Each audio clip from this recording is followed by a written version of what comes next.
Hi, everybody. I'm Mr. Wildcat, and welcome back to another one of Mr. Wildcat's movie reviews. Today, you guys are in for a wonderful treat. We're going to be reviewing the classic 1973 film, The Paper Chase. Okay? Those of you who have never heard of The Paper Chase before, you guys are in for a fun ride. Okay? So basically, The Paper Chase is a 1973 American comedy drama film that is based on the 1971 novel of the same name by John J. Osborne Jr. Okay, starring Timothy Bottoms as James Hart, a first-year law student at Harvard Law School. It also talks about his experiences with Professor Charles Kingsfield, played by John Houseman, who is a brilliant and demanding contract law instructor, and Hart's relationship with Kingsfield's daughter, Susan Fields, who is played by Lindsay Wagner. Okay, so basically, the film is set at Harvard University. Okay, well, Harvard Law School to be exact, located on the campus of Harvard University. So I think we should talk briefly about Harvard before we dive into this film, shall we? So Harvard University overall is a private Ivy League research university located in Cambridge, Massachusetts, which is part of the Boston metropolitan area for those who have never been out to Massachusetts. It is founded in 1636 as Harvard College, named for its first benefactor, the Puritan clergyman John Harvard. It is the oldest institution of higher learning in the United States. Its influence, wealth, and rankings have made it one of the most prestigious universities in the world. Okay? So this is a school. It's one of those. It's a very interesting school. Okay, it has an endowment of $50.9 billion with a B. Okay, as of 2022, and this is also one of those schools that has more postgraduate students than undergraduates. Okay, more people attending graduate school than undergrad. Okay. Throughout its existence, Harvard alumni, faculty, and researchers have included 188 living billionaires with a B, 8 U.S. presidents, numerous heads of state, Nobel laureates, Fields medalists, members of Congress, MacArthur Fellows, Rhodes Scholars, Marshall Scholars, Turing Award recipients, Fulbright Scholars. Okay. Additionally, students and alumni have won 10 Academy Awards, 48 Pulitzer Prizes, and 110 Olympic medals. 46 of those are gold, and they have also founded, and Harvard alumni have also founded many notable companies as well. Harvard Law School, okay, which is the main setting for it's the main setting for this film. It is a law school of Harvard University, a private research university in Cambridge, Massachusetts. The law school was founded in 1817, and it is the oldest continuously operating law school in the United States, and was voted the fifth best law school in the country by U.S. News and World Report. Each class in the 3-year JD program has approximately 560 students, amongst the largest of the top 150 ranked law schools in the United States. The first year class is broken into 7 sections of approximately 80 students who take most first year classes together. Okay? JD, for those who do not know, it is a Juris Doctor, or otherwise known as the Doctor of Law. So it is the official law degree. Okay? So aside from the official law program, Harvard also awards both LLM, which is the Masters of Law, as well as an SJD, which is the Doctor of the Science of Law degrees. Harvard's large class size has led the law school to graduate a distinguished alumni in the judiciary, government, and business world. Okay? Harvard Law School is home to world's largest academic law library. The school is estimated has an estimated 115 full-time faculty members. School graduates accounted for more than one quarter of all Supreme Court clerks between 2000 and 2010, more than any other law school in the country. Okay, so let's take a look at okay, to attend Harvard Law School. Okay, I'm not sure how much it cost back in the 70s when this film was made, but um, cost of tuition for the 2022-2023 school year, $72,430. The cost of attendance for 1 year at Harvard Law, which includes the cost of tuition, fees, and living expenses, is $104,200. Which means you better be on a scholarship, or you better have deep pockets if you wish to get in the front door of this school. Okay? Okay? So this is pretty much an accurate film because John J. Osborne Jr., who actually wrote um, the novel, okay, he was an actual student of Harvard University and Harvard Law School. Okay, he received his Bachelor of Arts in American History from Harvard in 1967 and graduated with his law degree from Harvard Law School in 1970. He also did some graduate work over at Yale Law School.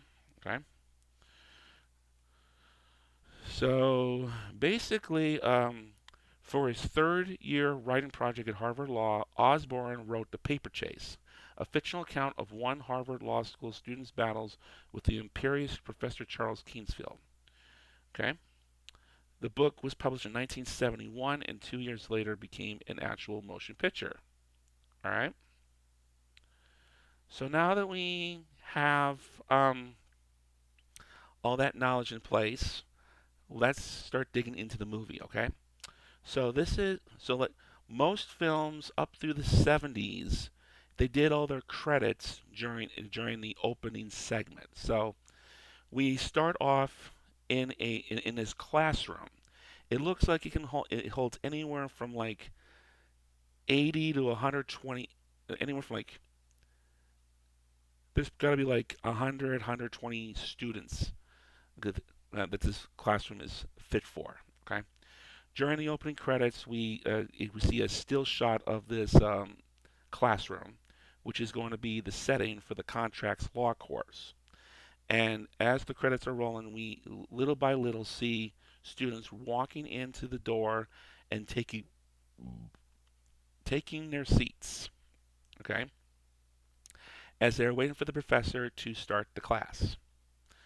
As the credits come to an end, we get a first approach. Okay, we get the setting. Harvard Law School academic year begins. Okay. Now, we see a flipping of the seating chart. Now, apparently, there is a seating chart. Okay. Unlike most classes of this size, there is an actual seating chart. Okay. And I feel like, okay, see, I've never been to law school, but based on what I'm seeing here, there are a lot of differences between law school and undergraduates. Okay, so we start off by looking at a seating chart. The professor picks a certain individual at random, which is Mr. Hart. Mr. Hart, will you please recite the facts of Hawkins versus McGee? I do have your name right. You are Mr. Hart, are you? Now, of course, Hart is not. Hart is a first-year law student from Minnesota. He is not prepared. Okay, he's not prepared at all. He had no idea that there were assigned readings for the first day of class. Okay, another major difference for between law school and undergrad. See, in the undergrad, in just about not saying every class in undergrad, but a good chunk of them, Um, the first day of class is basically um, you walk in, professor introduces himself, and he basically gives you an introduction to the course. And of course, it also comes with a syllabi. Depending on the size of the course, or depending on the size of the group in the course, they may have hard copies that will pass out to you, or if it's a big one, and the ability to go green and save costs on Xeroxing and killing trees in the process, they will attach a digital copy of the syllabi online for you to read. Okay. Now, of course, this is the 70s. There's no computers, so class assignments they are hung up in the bulletin boards of Lanyon and Austin halls. Okay. And of course, in today's world, they would be posted online. Okay. You didn't in the undergrads. You, for the most part, did not have to have textbooks because they would tell you like everything you would need. Welcome to the class. I'm your instructor. This is what the class is going to entail. This is what the textbooks you're going to need, and this is exactly what you are. Okay, and this is what you will need to do, or in order to before the next time we meet. Guys, have a nice day. And then they spend the rest of the time trying to add those that are trying to get into the course, whether or not there is actual room in the course. Okay. And of course, other classes and stuff, like sometimes like they'll give you the brief introduction, and if there's time left over, they'll start kicking in to the material. But of course, you wouldn't have to know. Um, you wouldn't have to have read the material because you wouldn't even know what to begin with because you weren't presented with anything. Okay. Now, of course, in this class, Hart is under the impression that it was going to be an introduction to the course and a lecture, everything, the stuff that you would normally see during the undergrads. Of course, he was terribly mistaken. You assume that this class assignments for the first day of class were posted on the bulletin boards of Austin and Lanyon halls. You must have known that. No. You assumed that the first day of class was going to be a lecture, an introduction to the course. Yes. Never assume anything in my class. Okay? So, of course, in law school, you are evidently required to have your textbooks ready before the first day of class because there are assigned readings that you will need to know or assigned readings that you would have had to have read prior to coming to class for the first day. Okay? So, basically, since Hart has never read the material, Kingsfield decides to give him the details of the case. Okay, it is a leading case on damages in contracts handed down by the New Hampshire Supreme Court. It has come to be known as the hairy hand case from the circumstances because of a subsequent decision using the phrase. The case is famous for its mention in the paper chase, in both in the film and version, as well as its use in legal education. Okay. So basically, the details about the case is that George A. Hawkins, his hand was scarred from contact with an electrical wire after turning on the light in his family's home when he was 11 years old. His father approached Edward R. McGee, a local doctor in Berlin, New Hampshire, about having the scars removed. McGee guaranteed to make the injured hand a 100% good hand. McGee used a technique of skin grafting that he was unfamiliar with and failed to remove the scars. Because McGee used skin from Hawkins' chest area, a graft caused the palm of Hawkins' hand to grow thick hair. Hawkins sued under a theory of breach of contract in 1926 and was paid for damages from the pain for the operation and the damages to the operation which caused the hand. The issue before the court was what type of damages should be awarded, And this is the question that Kingsfield had asked Hart. Okay. On appeal, the New Hampshire Supreme Court held that the amount of damages awarded should be equal to the difference between the value of what Hawkins was promised to receive, a 100% good hand, and what he received in return, which was a hairy palm, as well as any incidental losses that he incurred as a result of the breach. This is known to be an exceptional interest which attempts to put the plaintiff into a position where they would have been had the contract not been breached. The court made a point of dismissing the argument on damages for the pain and suffering because pain and suffering were an implicit part of the contract for surgery. Okay? Case does not stand for the principle that exceptional losses are the only proper measure for damages. There are many other measures. Another, for example, would be the cost to fix the hand, and another would be the difference between what Hawkins got and what he had before. The court found only that this was the proper measure for damages in a case of this kind in New Hampshire. So, because of the nature of this court case, it has been a staple of case books for contract law for decades. And the family, okay, did not know about this until that this case had been mentioned in law school, until they wound up seeing the paper chase on the big screen. Almost 50 years after, okay, well, about 50 so years after the original incident. Okay, so, okay,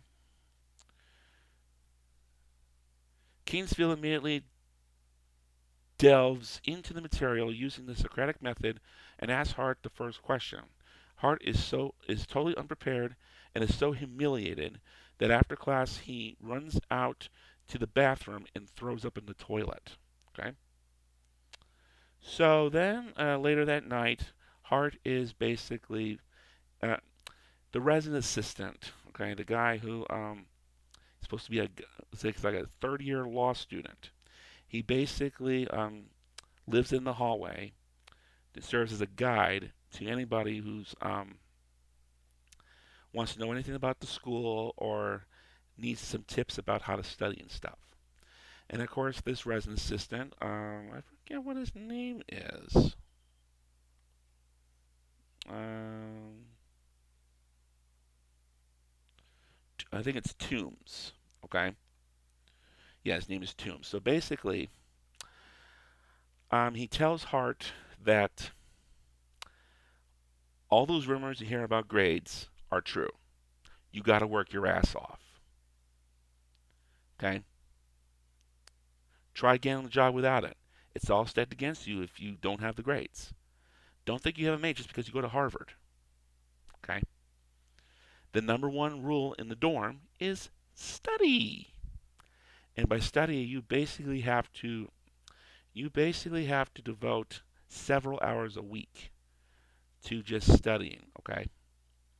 So then Hart decides to spend a couple of hours reading through the case books, highlighting important information.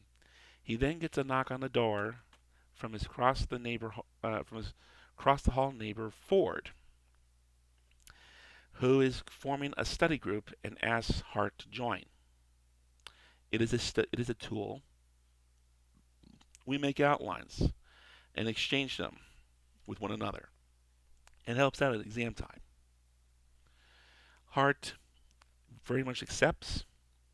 They decide to take a break from studying. They head over to Ford's room, where they wind up sharing a drink. Okay, we learn that Hart is from Minnesota,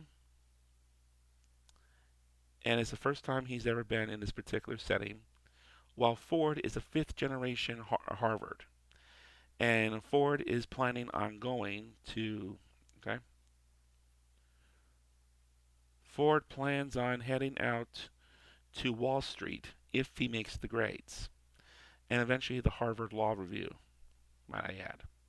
Okay? So then we cut to the lecture. So then we head back to another lecture from contracts And this one, basically, Kingsfield is basically giving a lecture about the Socratic method and its use in the class.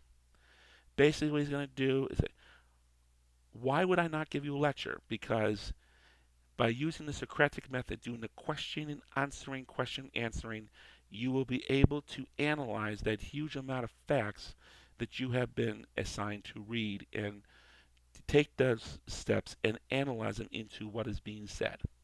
Questioning, answering. There may be times where you found the most definite and complete answer. I might add that is a complete delusion on your part. You will never find the correct and final answer. Think of it as a treadmill. You run on the treadmill, my questions tumble your brain, okay? They basically roll your brain. You come in here thinking, you come in here with a skull full of mush, and if you survive, you'll leave thinking like a lawyer. Okay? We then get an introduction to the study group. 6 people in the group. You have Ford, who is the moderator. You have Hart, okay, who is their across the street, who across the hall neighbor. All right, then we have, okay, a 5th generation of Fords at Harvard Law School. Then we have Kevin Brooks, who basically lives outside the dorm. He's a married man that has a photographic memory but lacks the analytical skills that are required to pass, um, to survive law school. But he's going to give it a try anyway. Then we have Anderson, and then we have Bell, and then we have O'Connor. Okay, so these are the 6. So they basically, once all of them get together, Ford proposes that each of them selects a class that they are taking. Okay, now apparently all 6 of these students, they're taking the exact same courses, exact same sections. Okay, so this is part of the reason why they devoted study groups. So that way they can it makes it a lot easier for them to learn this to learn the law together. When you're being exposed to the exact same material, it makes it a lot easier to help you learn it. Okay, so basically, there's different courses and stuff. Ford proposes that each one takes a particular they pick a specific course that they're taking, and they do an outline on it. Don't buy any outside outlines because it won't reflect any of the nature that we've done in the study group. So basically, they'll do an outline during the year, and then when it comes time for exams, they'll have those outlines Xerox and share with one another, so that will help them when it comes time to take exams. Okay. So Hart chooses contracts law. Ford chooses criminal law. Bell. Okay. O'Connor and Bell are fighting with each other over property law. O'Connor said he's already started property law, but Bell says, my father is in property law. I know that stuff. He basically says, like, because his family is a huge presence with property law, O'Connor lets Bell take it, and instead he decides to take criminal procedures, or civil procedures, that is. Okay? And Anderson and Kevin, we don't really know exactly which outlines they decide to work on. It doesn't specifically say. Okay? So each member of the group agrees to focus on a specific course and write an outline of their notes to share with each other before the exams. Hart chooses contracts. Okay, we've already done that.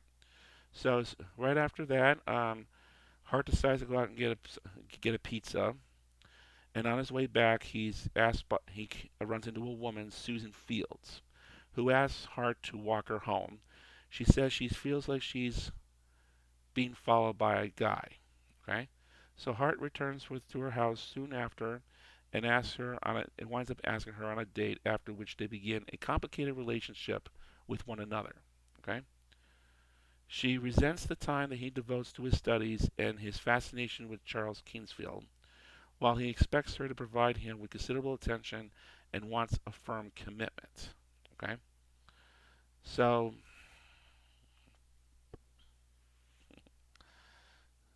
we'll, okay. Later on in the semester, around Thanksgiving time, um, one day, Hart misses the study group because he fell asleep in the park during a date with Susan. Susan left him unattended. And he comes back. Ford basically screams at Hart for thanks for missing the study group. Okay? And then basically brings to Hart's attention that Kingsfield is hosting a cocktail party at his house over the Thanksgiving weekend. And they've sent him all invitations. Okay?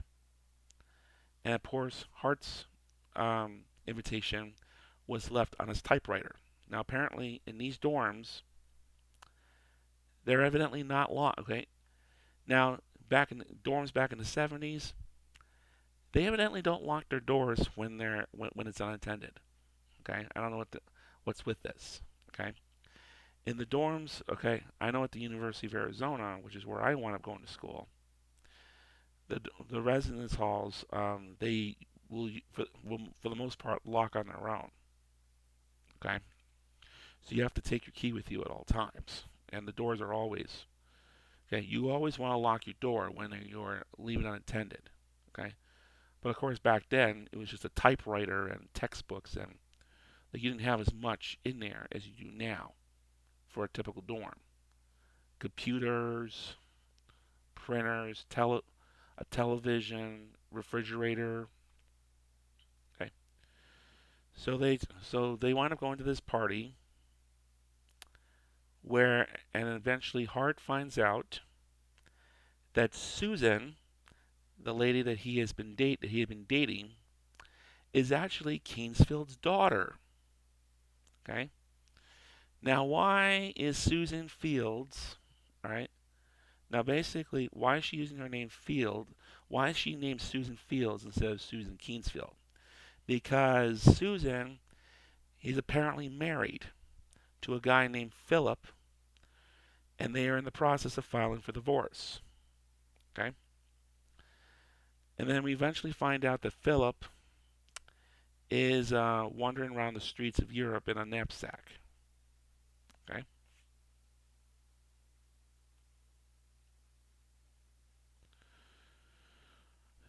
All right. So Susan and Hart, they wind up breaking up numerous times throughout the school year and eventually get back together several times. Okay. Then midterms come around. Okay.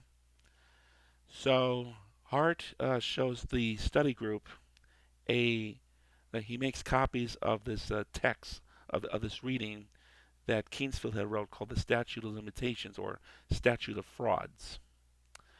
And Hart wants the group to look over the reading and familiarize themselves with it because apparently it's going to be a huge be a huge help when it comes time to take his exam.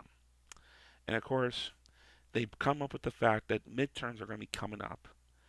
Kevin wants to take some time out to learn to prepare for the midterms. Now, apparently, midterms in this case, the midterms don't count. You just take them. It'll give you the opportunity. Basically, the whole point of midterms is to give you an idea of where you stand um, at halfway through the year, and it allows you the opportunity to make adjustments to your studying for the second half when it comes time to take the final exam, which, by I add, will be the one thing that really counts. Yeah. So apparently, no, Kevin, he apparently flunked all of his midterms, and he was given the name to a tutor. Okay. Tutor's name is William Moss. All right. And Kevin can't tell Ashley, his wife, about the grades being about the grades um, about failing the midterms because her father has a job for him, has a summer job lined up for him, and he needs to make sure that he passes his exams so that he can actually take this job. Hart agrees to go with um, Kevin to the tutor. The tutor basically gives him a situation regarding a woman slipping on an ice cube, um, hurting her, killing herself in the process, and what kind of damages can you get out of this particular situation. Okay. Then we head to the library where Hart is basically okay. Hart he's asking for a specific text, which is unfortunately not in at the moment.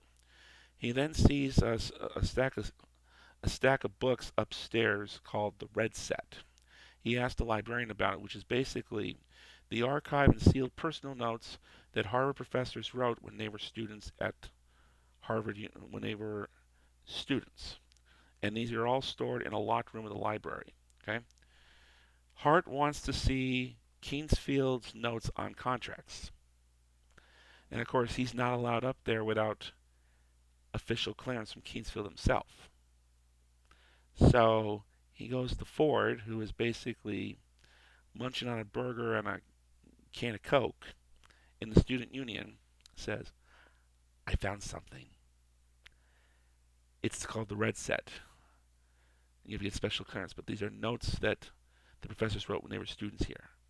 I want to see Kingsfield's notes. I want to see his notes on contracts. Oh, no. No, I know what you're thinking here. Absolutely no way. Then, of course, they wind up sneaking in anyway after dark, and they basically they wind up getting their hands on the notes. Okay.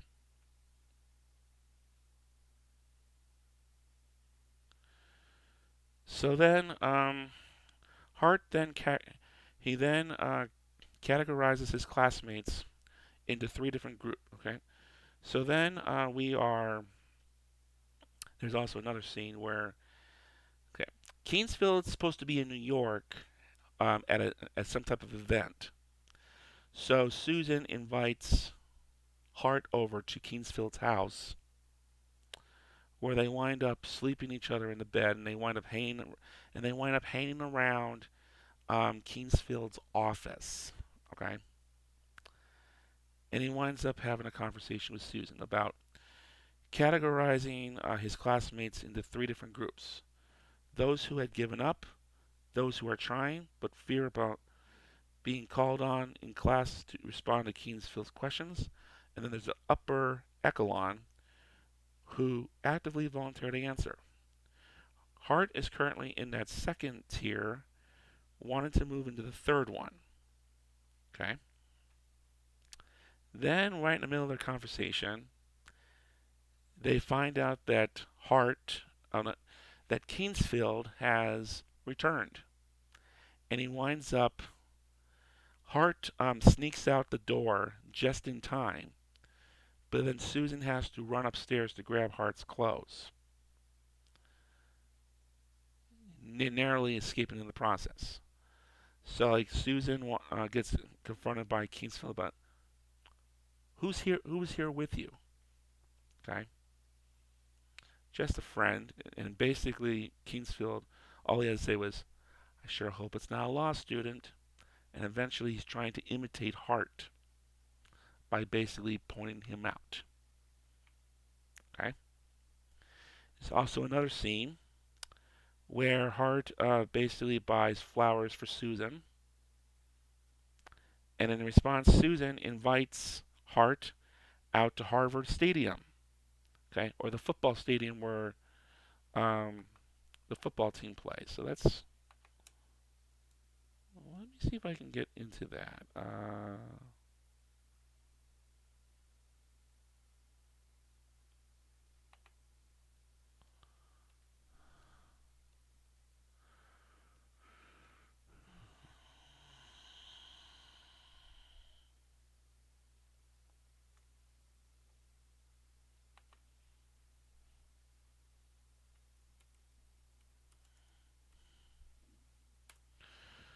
All right, it is actually Harvard Stadium, and it kind of looks like the same. It kind of looks the same as it did back in 1973 when the film was being made. Okay, so Susan basically invites Hart out to the football stadium. My father never missed a Harvard Yale game. It talks about one time where she was sitting on the other side of the stadium with her father on one side and the President of the United States and Chief Justice of the Supreme Court on the other side. Okay, she wants to go exploring, but of course, Hart once doesn't want anything to do with it. Okay, kind of have to talk about Harvard Stadium briefly. So basically, since 1950, Harvard Stadium is a U-shaped college football stadium in the Northeast United States, located in the Allston neighborhood of Boston, Massachusetts, owned and operated by Harvard University and is home to the Harvard Crimson football program. The stadium's seating capacity is 30,323. Harvard Stadium was built in 1903, and it was the pioneering execution of reinforced concrete in the construction of large structures. Because of its early importance in these areas and its influence on the design of later stadiums, it was designated a National Historic Landmark in 1987. Stadium is the nation's oldest permanent concrete structure dedicated to intercollegiate athletics. It seated up to 57,166 in the past as permanent steel stands completing a stadium shape were installed in the stadium's northeast end zone in 1929. They were torn down after the 1951 season due to deterioration and reduced attendance. Afterwards, there was smaller temporary steel bleachers across the stadium open end until the building of the Muir Center, which is topped by the new scoreboard in 1998. Harvard University um, has also been the host to the Boston Patriots, which would later become the New England Patriots, in the 1970 season. There was their first season in the NFL after the AFL-NFL merger, and their last before becoming the New England Patriots. The following year, the team would move into Foxborough Stadium, which they wound up playing in for 30 years until 2001, and then they wind up moving next door into Gillette Stadium, which they have played ever since. Okay. All right. So where we are now. Okay. So one day during lecture, students are basically debating between each other over some facts in the law case, and then Hart decides to go up to Kingsfield and correct them wrong, and basically make a correction to the discussion. And Kingsfield's response is, "Mr. Hart, you're a little too late in your particular involvement in this discussion." Then Kingsfield winds up, because of Hart's active involvement in the fact that Kingsfield sees Hart as a little as a younger version of him. So he tends so he's slowly becoming so Hart is slowly becoming a favorite of Kingsfield. Kingsfield is in the process of writing some treaties, and he needs some law students to do some research for the treaties. Normally, this is reserved for second and third year law students, but who have done well in particular classes. But Kingsfield somehow he finds Hart to be well, okay, well enough to basically be able to handle a little bit of research of his own. So he has Hart stop by his office, where the secretary gives him the information and expects a 8 to 10 page paper of his research on his in his desk. Or, that's due in his office first thing Monday morning. So Hart spends the entire weekend putting this paper together. He then stops by Kingsfield's office, where he had a hard time getting it down. He had done a lot of research and he had a hard time condensing it down. And basically, Kingsfield said it didn't matter if it was condensed or not. I just needed whatever research you can get your hands on. Since it was not on my desk at 8 o'clock Monday morning, like promised, I have asked a third-year law student to get involved. Your participation in this matter is no longer needed. Have a nice day, Hart. So now he's sitting there crying about how he freaks out about how Kingsfield's now going to fail him because um, Kingsfield had tested him and he failed. Okay, but of course Susan's going to sit there and say, "You are going to pass because you are the kind the law school wants." Okay, and they wind up getting into another argument with each other. Okay, and if you think this is bad, wait till we see what happens next. The study group is about to start to fall apart. Okay, so we had a study group session, so all six of them are, we still have all six people in the study group, but Kevin's running a little late. Bell is quizzing O'Connor over some of the facts and cases that have recently been covered, and he's basically treating it like a quiz show. Like you got 10 seconds. 1, 2, 3, 4. Okay. O'Connor gets so intimidated by Bell, he basically picks up his stuff, tells Bell to piss off, and he storms right out the door. Piss off, Bell! You lose. So now O'Connor is out of the group. Okay? And Kevin, he misinterprets the point of the study groups. He basically says, but we gotta stick together. That's the whole point of this group. Then Anderson has to correct him. The whole point of this group is to learn the law. So basically, they all agreed to they had a contract with one another to make an outline and stuff. So now, with O'Connor gone, there's no outline for civil procedures. So now Ford has the idea to split that course up amongst the five of them. Okay? We don't get his outline and he doesn't get ours. Simple as that. So in addition to the one course that each individual is responsible for doing, now that each of them has to take time to do 20% of the civil procedures course. Okay? So afterwards, Hart goes out for a swim. Might I add, he's a really big swimmer. He, of course, doesn't do it competitively. It just helps relax him. Okay? And he winds up stalking Susan outside her house, where she comes home with some guy. And she basically points him out. Do you do this often? Don't flatter yourself. And then after the guy walks into the house, Susan has to explain to Hart who he is. That is Philip.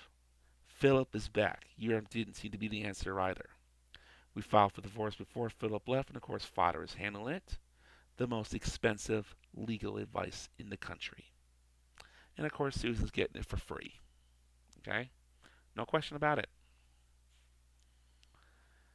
So then we head back to the study group, where each of the members of the study group are now being asked to give an update over their outlines. How is it coming? Okay. Anderson's outline is about 50 pages long, but it's clear and concise. Kevin acts like that his outline is coming, but he doesn't. But Bell is able to point out, I don't think Kevin has an outline. I think the pimp is holding out on us. And then they basically ask Bell about his outline. He opens up his briefcase and a huge stack of papers goes on the table. Okay? He's pretty much done with his outline on property law. Then he tells the group that he does not plan on Xeroxing his outline like they were supposed to. Okay. Now, basically, they had a contract at the beginning of the year where they would Xerox the outlines and share with one another.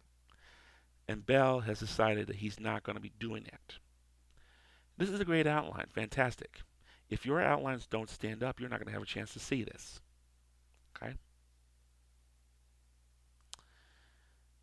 He then decided, okay, many people are basically poking fun at him, and he says, I don't have to sit here and be insulted. Okay. And he starts calling many people in the study group a pimp. Okay. Or at least most of them pimps. Anyway.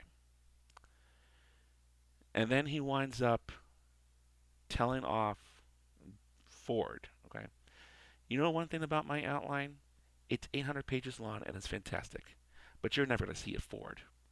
Hart is the only one I'm going to let him see. He's the only one here who's not a pimp. I wasn't going to let you see it, Ford, but I changed my mind. And as for this robot pimp Anderson, I wasn't going to let that son of a bitch see it anyway. And then Bell basically says, Get out! You get out of my study group. It's a pleasure, you pimp! So Bell grabs. Okay. Ford basically got so pissed off, he has to basically put Bell in his place. He kicks Bell out of the group, and he has to set the example. This is Ford's group, not Bell's, and Ford is not going to tolerate belittling in his group. So basically, the panic has pretty much settled down. So Bell grabs his property law outline, throws it in his suitcase, and storms out the door. Now Kevin is really panicking. We got a couple weeks left. We have no outlines in civil procedures or property. In a couple weeks, when the final exams come, we may not have any at all. I need the outlines. I need help. Okay. Anderson decides to calm down Kevin by taking him out to go grab a bite to eat, while Ford decides to. He has a conversation with Hart. Tells Hart to go over to Kevin's house, help him with his outline, and try to talk some sense into him so I don't have to kick him out of this group. Okay? Ford is getting ready to kick Kevin out of the group, and the only reason he hasn't done so already is because Bell had consistently belittled him. Okay? And Ford didn't want to make things any worse. So then we get a visit to the door where Ashley, the wife, answers, and we basically see we see Hart, Kevin, and Ashley having a conversation with each other. Okay. Kevin then breaks the news, saying that Ashley has gotten pregnant, which is causing more stress to the family, to the couple, which is causing more stress because now he has to. There's a lot more pressure for him to survive and succeed with another kid coming the way.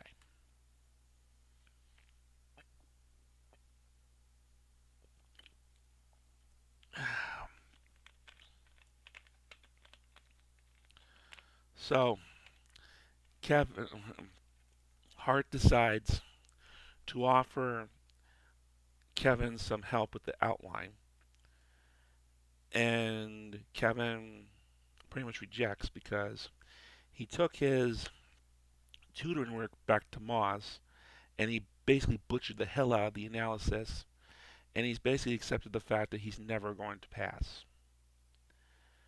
Okay, he tells Hart that you're Kingsfield's favorite. You're gonna pass. You're gonna get the A's in the class. Me, on the other hand, I don't seem to stand a chance. He then gets constipated and asks. He basically asks Hart to leave. Ashley then has a conversation with Hart, saying he's trying really hard.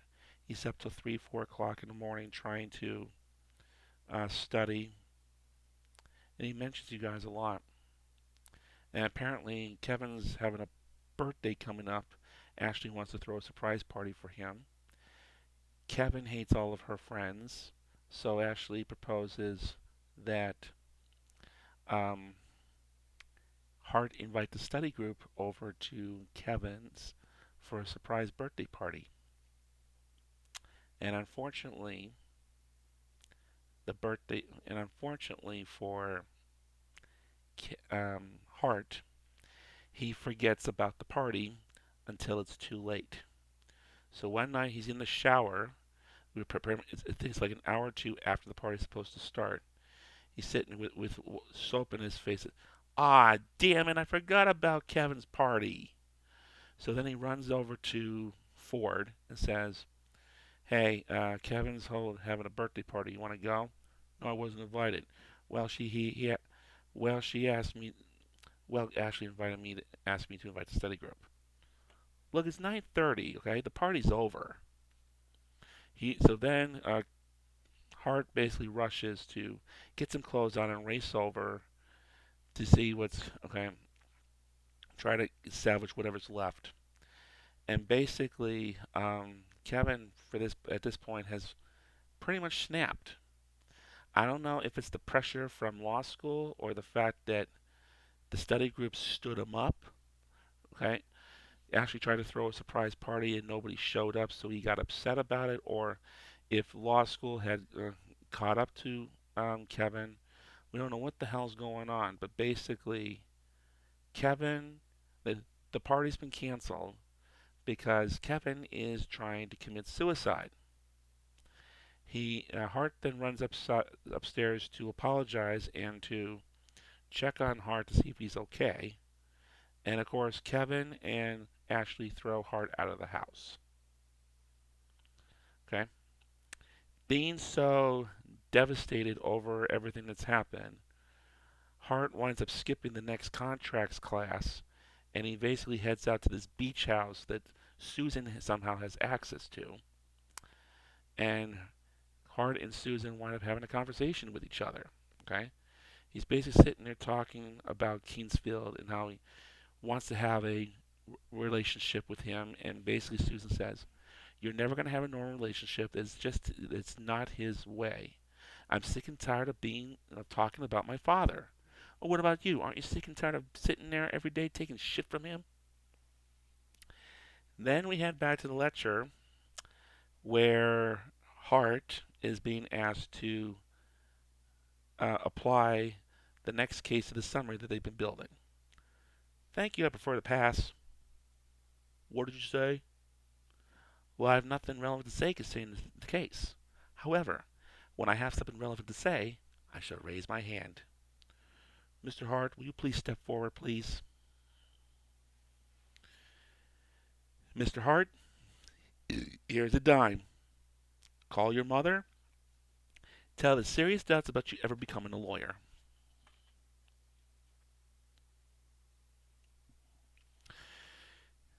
Kingsfield then pulls out a book. He starts flicking through the pages, ignoring Hart in the process. Hart starts to walk out the door. He gets about halfway up the ramp before turning around and shouting at Kingsfield, "You are a son of a bitch, Kingsfield."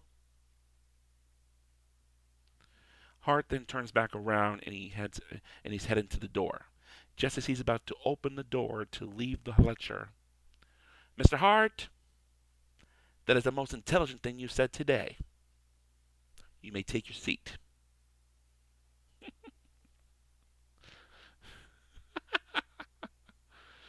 Okay? Then we head back to the final meeting of the study group, where the outlines are now being exchanged. And might I add, by this point, there's only 3 people left in the study group: Ford, Hart, and Anderson. Now, Anderson he basically tells them that now Hart and Ford are basically asking, like, what's the extra set of outlines on the desk for, Anderson? And he says, I made extra copies of my outlines for Kevin. He can't possibly do well enough to hurt any of us." Then Hart drops the bomb. "Kevin won't be needing any copies. He left school." He takes this piece of paper out of this manila envelope. Kevin's outline. He only done 3 pages. I received it yesterday in the mail. Maybe you can get some extra insight from it. Oh, I never did anything. It was Bell who hated him. I never said anything against him. 3 left out of 6. Thank God Friday's the last day of class. And then Hart walks out the door. Then we head back to the final lecture with Kingsfield. He basically tells the class of the different texts to familiarize themselves for the final. I suggest you guys familiarize yourselves with the statute of frauds and the uniform commercial codes. Thank you. Good luck with your exam. You'll need it. And of course, Hart winds up leading a standing ovation, which is basically then followed by everybody else in the lecture.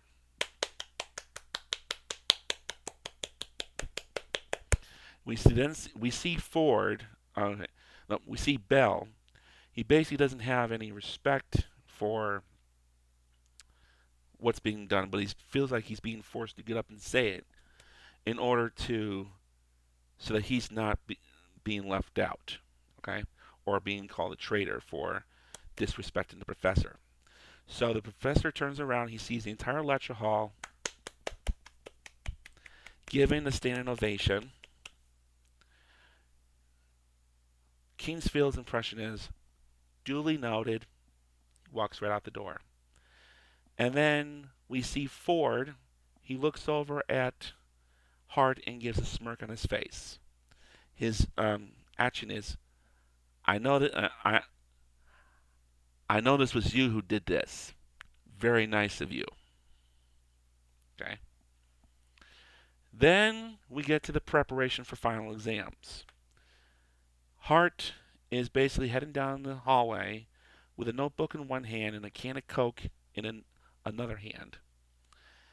And basically, he doesn't get even halfway down the hall. He's being bamboozled by at least 4 other members of his hallmates, asking him about to clarify certain things, like certain cases, or to ask if they can stop by to pick up copies of his outlines or something like that. He then knocks on Ford's door. Hey, I'm getting out. No way am I studying here anymore. Can't you feel like panic is descending? I'm going somewhere else. You want to come? We can study someplace together.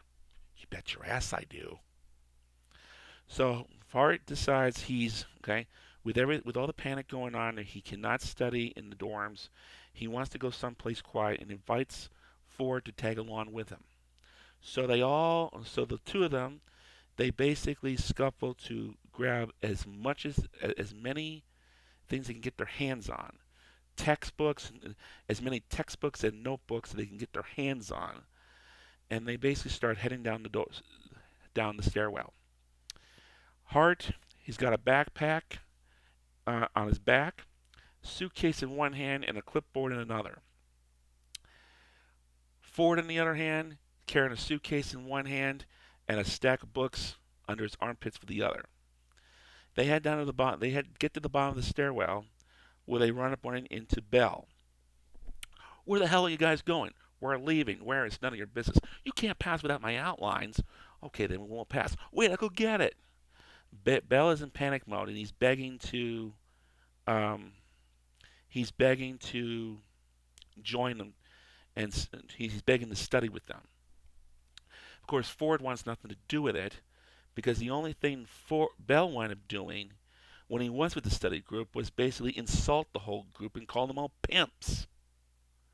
So Ford basically says, fuck you, you're not studying with us. Okay?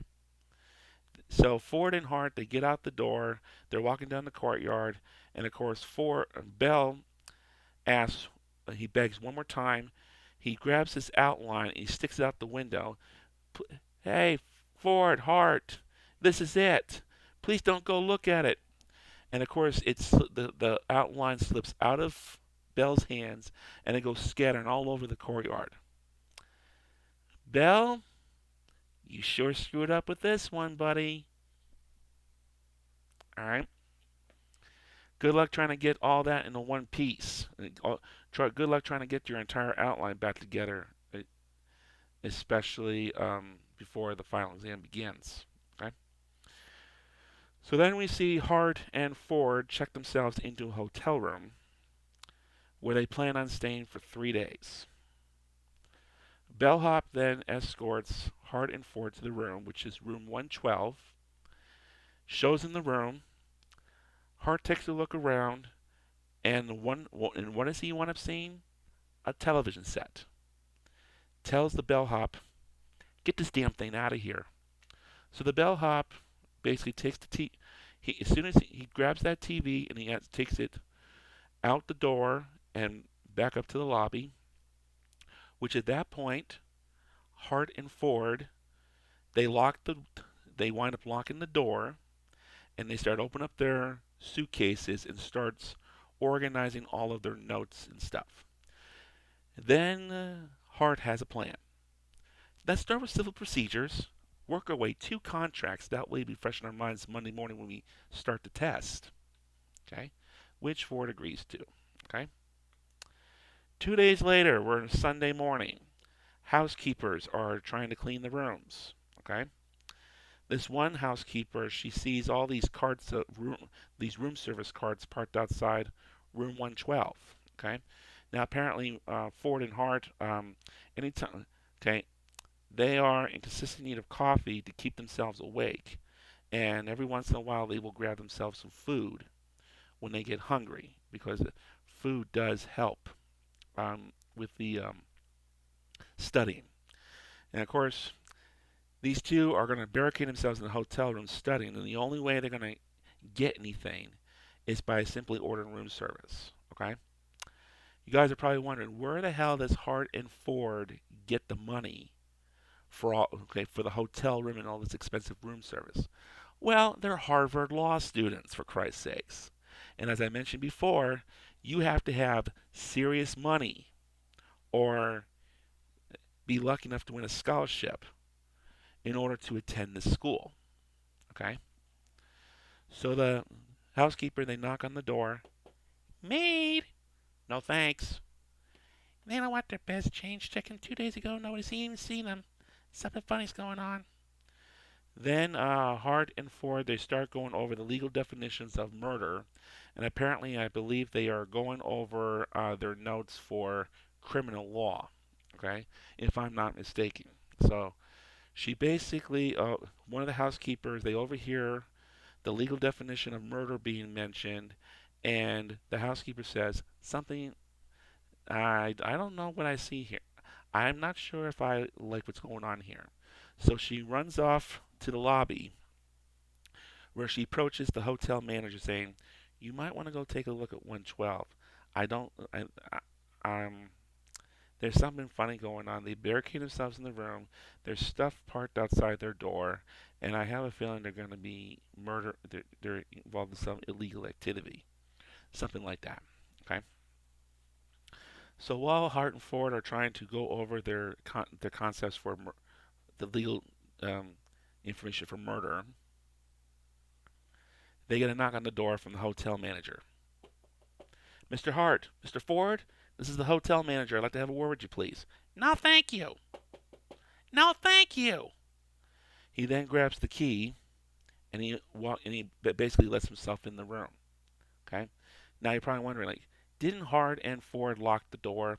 Well, of course. Well, yes, they did, but they've also ordered room service since, so they probably forgot to chain it back up. Hotel manager walks in the door. What do they find? Textbooks, notebooks spread throughout the. Okay, there's textbooks and notebooks spread all across the hotel room. There's a big pile of wrinkled notebook paper all over the room as well.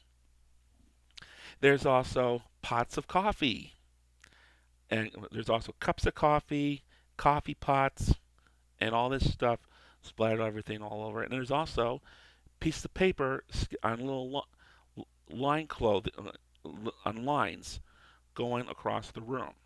Now, apparently, what's going on is when they have covered a topic that they know everything about that they don't need to go over again, that they're 100% confident on, that they don't need to cover again. They wrinkle it up and throw it in a pile.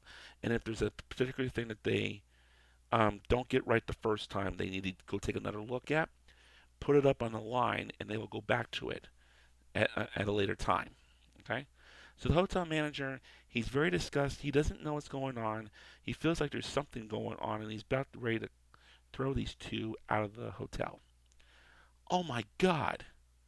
What are we doing in this room? I just had this room decorated. I'm calling the police. Then Ford gets up. If you kick us out of here, I swear to God, I'll see your goddamn hotel for $1,000,000. I'll burn the place to the ground. Then Ford basically talks some sense into the hotel manager. Look. I know that piece of paper we signed down there entitles you to kick us out. But if you do that, I'm going to call the newspapers. I'm going to tell them that we are a dope organization working out of this hotel room.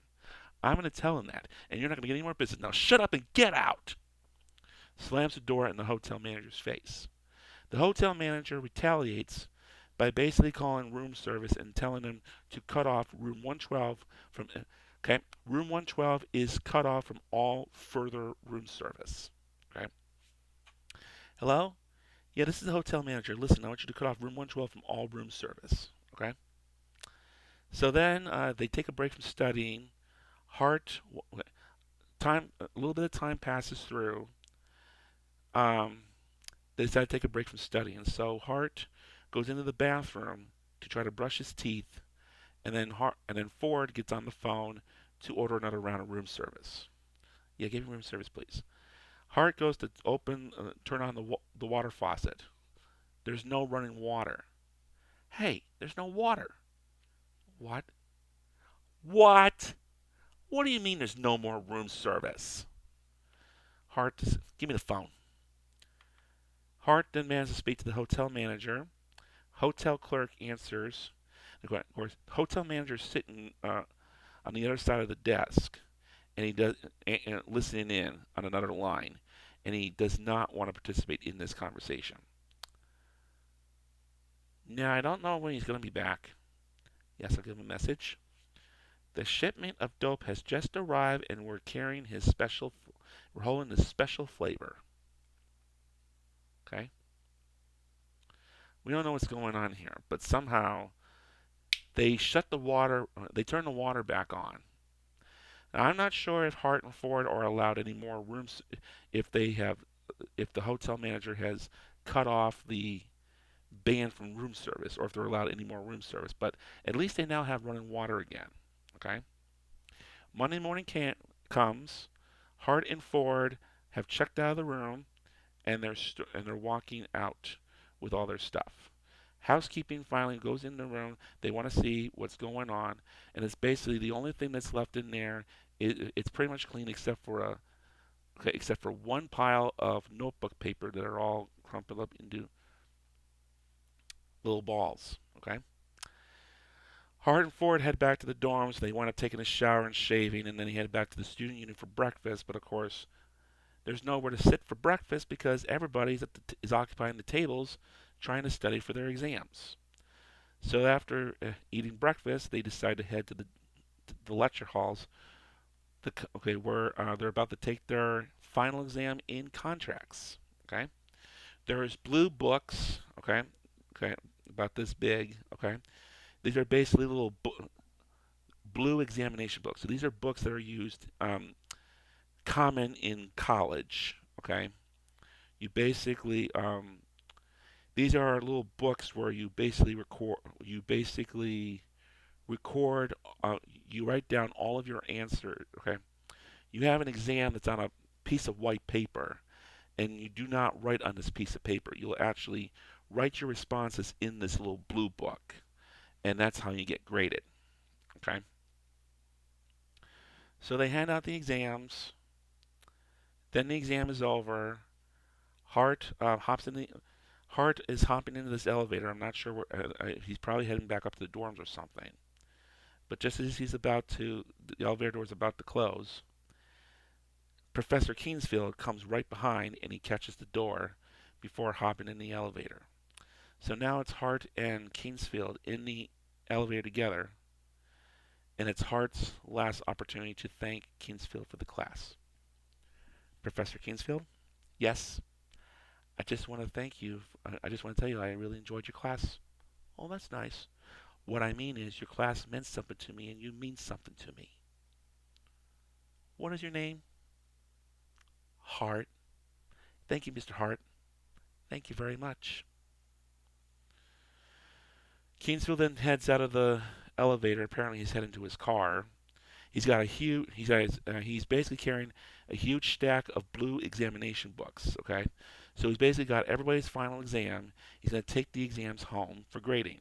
Okay, and of course, the next scene, where we stand, we're at Kingsfield's house at his desk with with a glass of wine on the desk, and he's basically sitting there grading everybody's examination. We then get to see Kingsfield grade Hart's final exam. And guess what grade he winds up getting? A 93, which is considered an A. Okay? We then finish off at the beach house where we saw Kingsfield and Susan um, a little bit earlier in the movie. Hart has decided that he's going to stay in Massachusetts during the summer. He basically Susan has access to this beach house, and I don't know if this is her house or something, but somehow she has access to it, and basically Hart has agreed to crash with her for the summer. And of course, final exams show up in the mail, and Susan also has some news for Hart. She got a letter from her father telling her that that her divorce with Philip is finalized. Okay. She then asks Hart, "Aren't you going to open up your grades?" He heads out into the beach onto this rock. He doesn't even open up the envelope. He basically turns. He basically converts the envelope into a paper airplane, and he throws it into the ocean. And that is pretty much the end of the film. Okay. Na na na na na na na. Okay. So, those of you wondering the inspiration for Kingsfield, okay, several possible inspirations for the character. Um, Retired Harvard law professor Clark Bice is said to have been the inspiration for the character's position at Harvard, although not the character's personality. According to John Houseman, who wound up playing the character, the inspiration for Kingsfield was crusty Professor Edward Bull Warren, which also reflected in the Boston Globe in 2004. Houseman had noted that Kingsfield's behavior is actually a toned-down version of Warren's famous classroom rudeness and enshrined in classroom lore, and encountered several examples of the professor's put-downs. James Bridges, who directed the film, originally earmarked James Mason for the Kingsfield role, but Mason was not available. After attempts to cast Melvin Douglas, Edward G. Robinson, John Gielgud, and Paul Schofield, and other actors into the role, Bridges offered it to Houseman, who agreed to fly to Toronto, where the film's interior sequences were to be shot, for a screen test. Bridges called it fabulous, and Houseman accepted the part, thus launching his acting career. He had seldom acted before, but knew Bridges from the time he was a stage manager in Houseman's UCLA professional theater group. Houseman then recommended Bridges as a writer for the television series Alfred Hitchcock Presents, for which Bridges wrote 18 teleplays before establishing himself as a motion picture director. Okay? So that's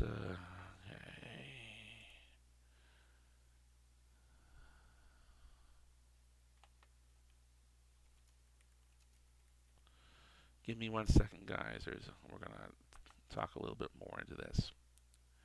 So we need don't do Harvard. Okay.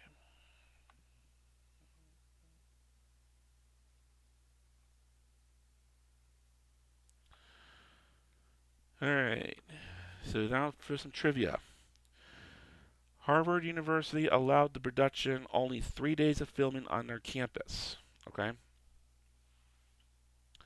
So Harvard allowed this production only 3 days of filming on their campus.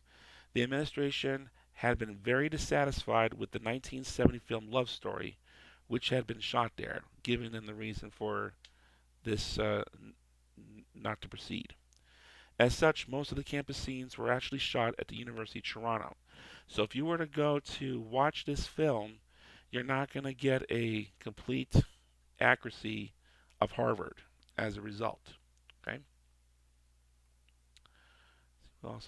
We've already talked about that. In his autobiography, okay. Let's see. James Bridges, the director, cast John Houseman in the role of Professor Kingsfield. Houseman had been Bridges' mentor and teacher prior to the making of this picture. Okay. John Houseman wound up winning an Academy Award. Okay. So, Paper Chase was nominated for 3 Academy Awards at the for 3 Oscars at the Academy Awards in 1974. James Bridges for Best Screenplay, David O. Mitchell and Larry Jones for Best Sound, and John Houseman for Best Supporting Actor. Out of the 3, John Houseman was the only one to actually win an Oscar. Okay.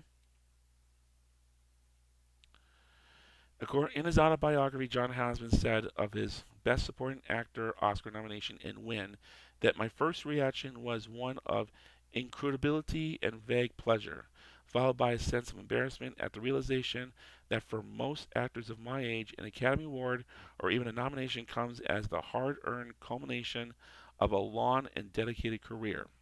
Mine was the reward of 10 agreeable days spent with a friend in Toronto. Okay. So let's see, what else do we? Okay, there's not much other trivia to be attributed to this film. So why don't we? In 2006, the American Film Institute put together its list of the 100 greatest movie cheers of all time, or the most inspirational films. The Paper Chase was listed as number 91 on this list. Okay. Exterior shots of Harvard Law School buildings were filmed on the Harvard Law School campus, and the library shots were filmed in the Harvard and Dover Library at the Harvard Divinity School. All interiors were shot on stages in Toronto. Okay. Hotel scene was filmed at the Windsor Arms Hotel. The scene of Hart and Ford entering a building to take their exam near the film's end was shot in front of the law school's oldest building, iconic Austin Hall. Most of the extras for the Harvard Law School venue scenes were then current Harvard law students. Each of them were paid $25, okay, by 20th Century Fox, okay, for their appearance. Willis shot the Paper Chase in anamorphic format due to the schoolroom and the graphics in the film. He also commented in the cinematography, noting that the composition of the scenes with Houseman and Bottoms related to those who had command of the situation. We used huge close-ups of John and demeaning shots of Timothy. Then, as the movie goes along and Timothy begins to get on top of it, you'll notice a shot sizes begin to diminish on John and begin to get a little bit bigger on Timothy, until finally they are equal partners shooting back and forth. Okay. Film did receive a very huge reception from law students and law personnel. Okay. In 1978, the Paper Chase was created. Paper Chase was adapted into a television series, which aired for 1 year on CBS from 1970 to 1979, and then a few years later, the show got picked up by Showtime, where they wound up airing an additional 3 seasons from 1983 to 1986. The only person from the film to actually reprise their role for the TV series was John Houseman. Okay, and it basically became a staple. This position basically became a staple. Uh, Mr. Professor Kingsfield an icon, became the iconic um, image for John Houseman. Okay, so talk a little bit about John Houseman. He was born September 22nd, 1902, died October 31st, 1988. He was a Romanian-born British-American actor and producer of theater, film, and television. He became known for his highly publicized collaboration with Orson Welles from the days in the Federal Theater Project through to the production of Citizen Kane and his collaboration as producer of The Blue Dahlia with writer Raymond Chandler on the screenplay. He won the Academy Award for portrayal as Professor Kingsfield in The Paper Chase, which was later reprised in the 1978 adaptation of the television series. Okay. Towards the end of his, let's see, so he wind up, see what else did he wind up doing? In addition to The Paper Chase, he was reunited with Lindsay Wagner in 1976 Kill Oscar, a 3-part joint episode of the popular science fiction series The Bionic Woman and the $6 Million Man, where he played a scientific genius, Dr. Franklin. Okay. He also starred in a whole bunch of other stuff, including but not limited to Captains and the Kings, Washington Behind Closed Doors, The Cheap Detectives, Old Boyfriends, The Fog, My Bodyguard, The Babysitter, A Christmas Without Snow, and American Playhouse. Okay. His final appearances came in the 1988 films Bright Light, Big City, Another Woman, Scrooged, and The Naked Gun from the Files of Police Squad. In the Naked Gun movie, he played a driving instructor whose mannerisms parodied many of his prior roles in the former, and he also played himself in Scrooge. Both of these films got released after his death. John Houseman died October 31st, 1988, at the age of 86 of spinal cancer in Malibu, California, where his ashes were cremated and scattered at sea. Okay. Timothy Bottoms, who plays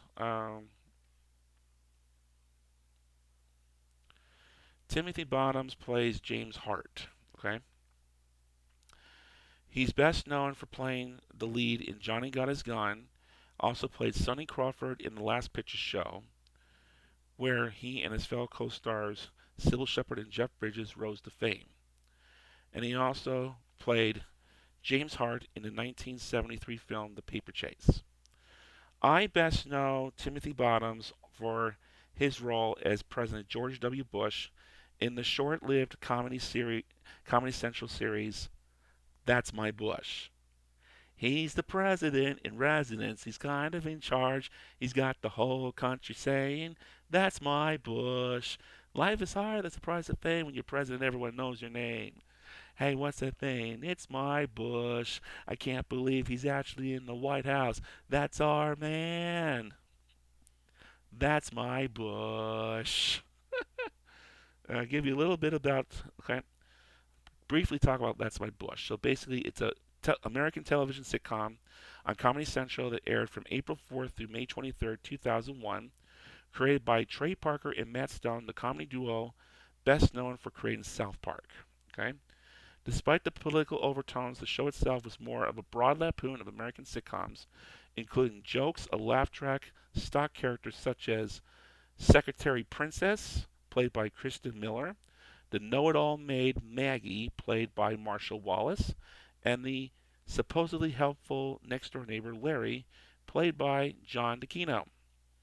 Now, That's My Bush was conceived in the wake of the 2000 presidential election between George W. Bush and Al Gore. Parker and Stone were sure that Gore was going to win the election and tentatively titled the show Everybody Loves Al. However, due to the election's outcome, where Bush pulled the upset and came out victorious, the series was pushed back and instead plotted around Bush at the workplace. The show received positive reviews from critics, with the New York Times commenting, "That's My Bush is a satire of hero worship itself. It is the anti-West Wing and the first true post-Clinton comedy. This politically astute criticism is embedded in so much hysterical humor that the series never seems weighty." Okay? Despite the negative criticism that That's My Bush wind up getting, I thought it was really good. It only lasted about 8 seasons, mainly due to the fact that it was very expensive to make, about $1 million per episode, and which was extremely expensive to Comedy Central standards. Okay, but that's what Timothy Bottoms, who plays Hart, he plays George W. Bush in that show. Oh my God! Okay, I absolutely love it with all my heart. Okay, and I don't care what you don't have to like George W. Bush to like this. Okay, and I'm one of those people that actually did like Bush. Okay, so I think we're done with the information. So let's get to my review of this film. Now, personally, I cannot, I never attended law school myself, so I wouldn't be able to tell you how relevant this film is compared to an actual law school. And law school is unfortunately a lot different than undergraduate school. All right. However, it does seem pretty challenging. We wind up watching. There was a law professor who does a series of YouTube videos. See if I can get his. I don't know if I can get his name on here.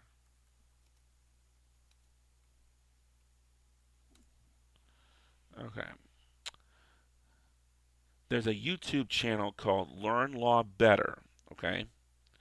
And basically, in that, he basic who it's actually run by an actual law school professor, and he basically breaks down um, the paper chase versus how the paper chase works versus how law school actually works.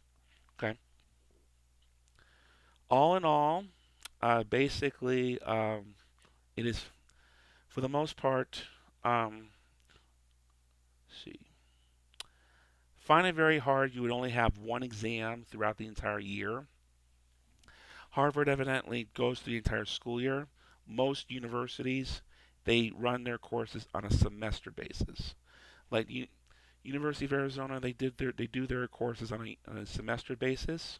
So you may or may not have an exam, a midterm throughout, but you will definitely have a final exam that will come out. So I can't think of any class. Never took any courses that basically only had a final exam, and and studying for those finals were pretty hard. But I can tell you right now, just about a huge chunk, most if not everybody who graduated from Harvard Law School want to pass in the bar, or at least a huge chunk of them do.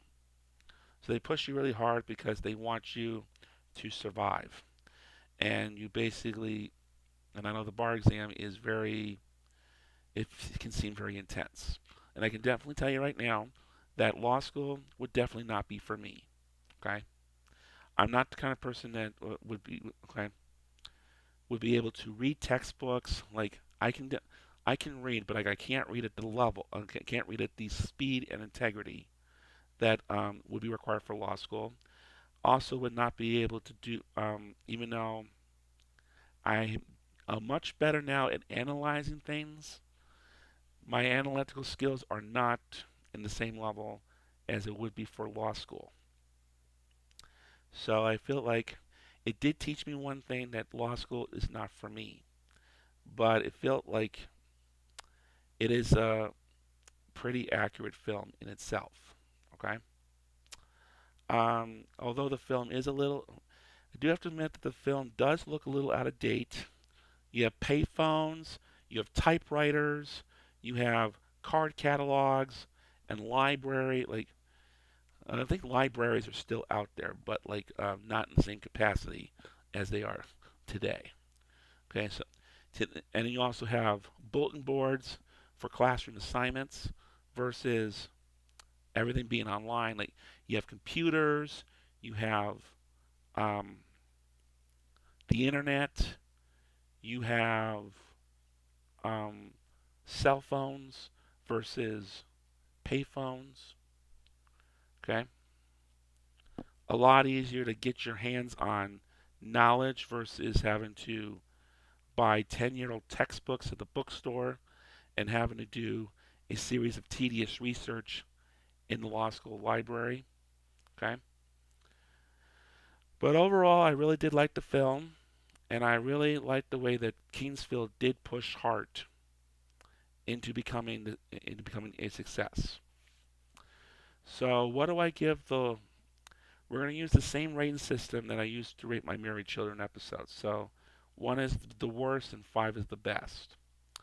I'm going to give it, despite probably the one reason why I would not give it a five is because it's out of date. But I feel like it does paint a very good reception of what it's like to be in law school, despite the fact I hear that it's not as bad. Like professors are not as bad as Kingsfield is in this film. So I'm going to give The Paper Chase a 4 out of 5. Okay? That's all we have for today. And I will be back down the road with more movies to review, as well as Married Children episodes and food and beverage reviews as well. If you have not yet subscribed to my channel, please do so you don't miss out on other further reviews. And until the next time we meet, Mr. Wildcat is here to remind each and every one of you to be good, be careful, and behave.